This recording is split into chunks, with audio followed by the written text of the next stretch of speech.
why you should stop chasing that healed version of yourself, or thinking a better thought, thinking about, oh, one day I'm going to be healed, and what you must do instead. Let's dive in. Hello everybody, and welcome back to my channel. For those that are new, my name is Kristina and I help empower people on their spiritual and healing journey. Don't forget to do all those wonderful things like hitting the subscribe button and the bell to notification, because it's my mission to support as many people as possible just like you. Let's get on. So when we are chasing something, when we are trying to get to a particular destination, it means we are trying to almost run away from the present moment. We are trying to have this kind of idea, this best version of ourselves, the most healed, most embodied version of ourselves.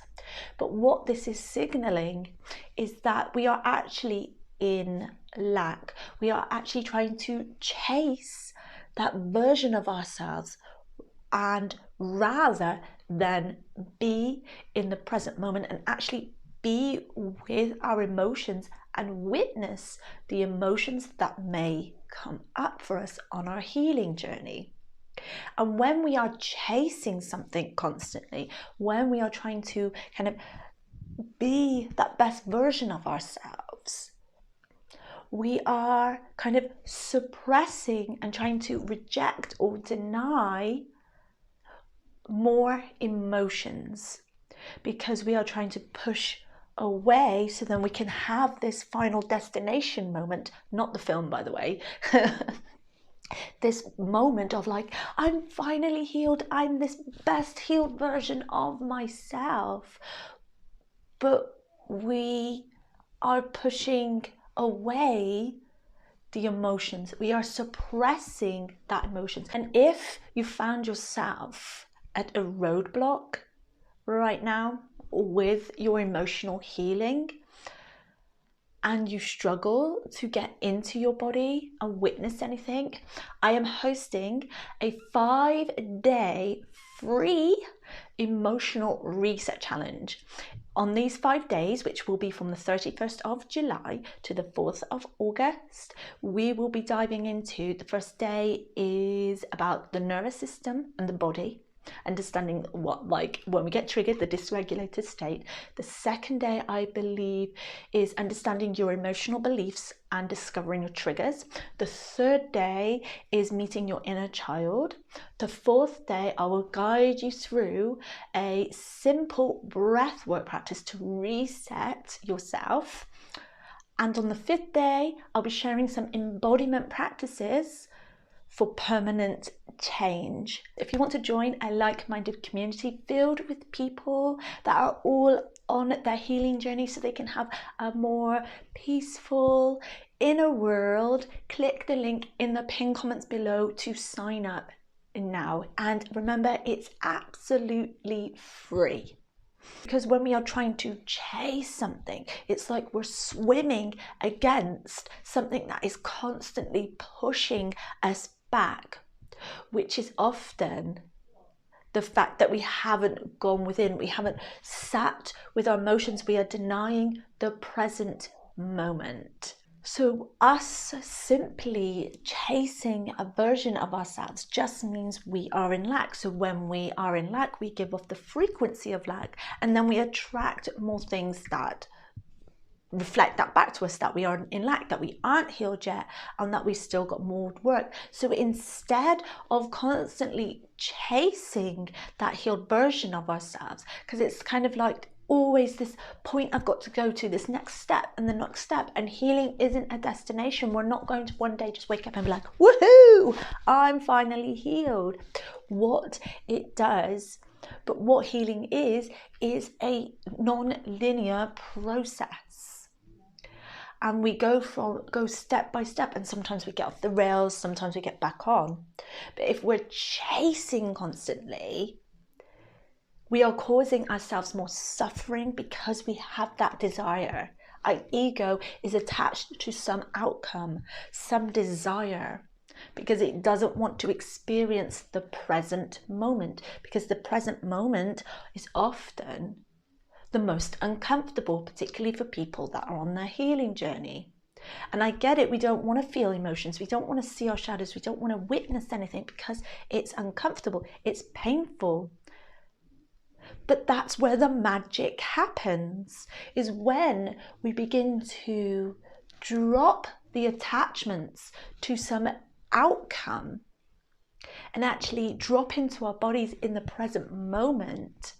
We stop suppressing emotions, we stop suppressing the fact we have inner child wounds, and we begin to witness them, we begin to feel them, and then they can be released. So instead of chasing and going after, we're reading the book, we're just learning all this information off of videos just like this, but this is different because I'm telling you to kind of do the healing work different. We take in all of that information, and then we're attached, and then we become attached to this idea that one day I'm going to be finally healed because I'm reading this book, I'm doing this.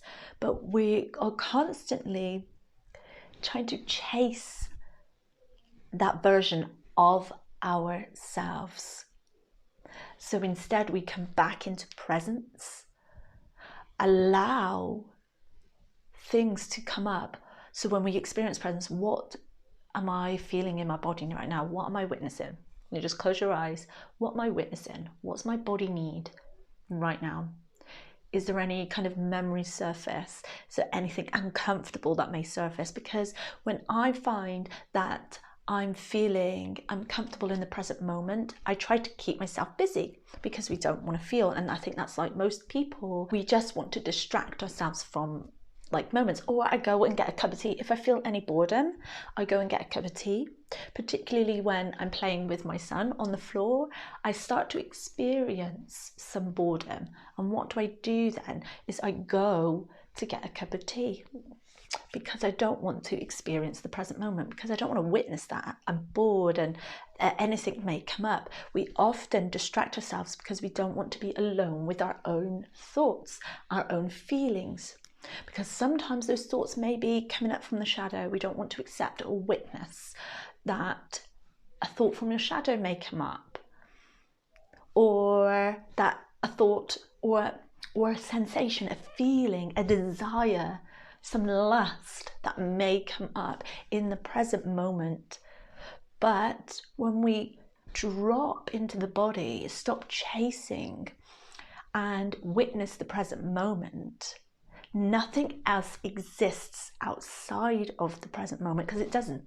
Every moment is a new moment, isn't it? Now. Nothing else exists. We can't go to the past. Well, I don't think so anyway. And we can't go to the future. So everything is now. So when we are stuck chasing something, this version of ourselves, we kind of create this resistance almost. We create this anxiety, because anxiety is usually something, an outcome in the future. Usually the worst case scenario, but we get attached to an outcome. Like, I want this outcome, this one day I'm going to be healed, I'm on this journey now. And we chase constantly, and the past is gone, isn't it? It doesn't exist anymore. Neither of these exist.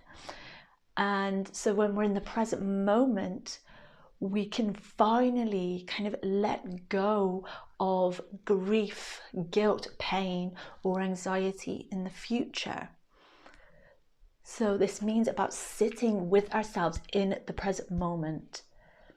And if you do the inner work, that means sitting with your shadow in the present moment.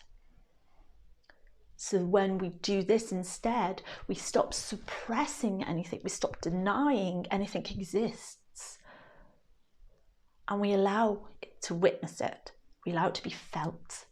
So when we are chasing something, it just creates more resistance to that version of ourselves, because we are telling our bodies, we're telling like our psyche and our subconscious and everything that we don't currently have it.